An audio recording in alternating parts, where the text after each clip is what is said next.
السلام علیکم ورحمۃ اللہ وبرکاتہ۔ مفتی صاحب، سرفراز حسین اتاری شیورکوٹ کینٹ ضلع جنگ سے عرض کر رہا ہوں۔ کہتے ہیں کہ مغرب کی اذان ہو رہی ہے یا ہونے کے قریب ہے، یہ پانی نہیں پینا، مغرب کی اذان کے بعد پینا ہے۔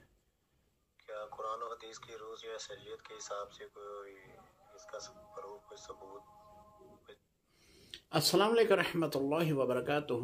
بھائی نے شور کوٹ سے سوال کیا کہ کہتے ہیں کہ جب نماز مغرب ہو رہی ہو یا نماز عصر کے بعد پانی نہیں پینا چاہیے۔ جی ایسا کوئی حکم نہیں ہے، پانی پینا کسی گھڑی میں بھی منع نہیں ہے، لہٰذا آپ پانی پی سکتے ہیں، خواہ وہ نماز عصر کے بعد کا وقت ہو یا نماز مغرب کی اذان ہو رہی ہو۔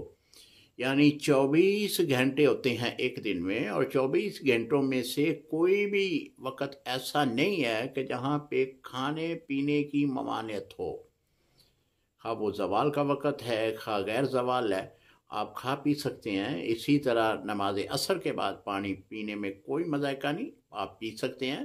نماز اذان مغرب، دوران اذان مغرب بھی آپ پانی پی سکتے ہیں۔ السلام علیکم ورحمۃ اللہ وبرکاتہ۔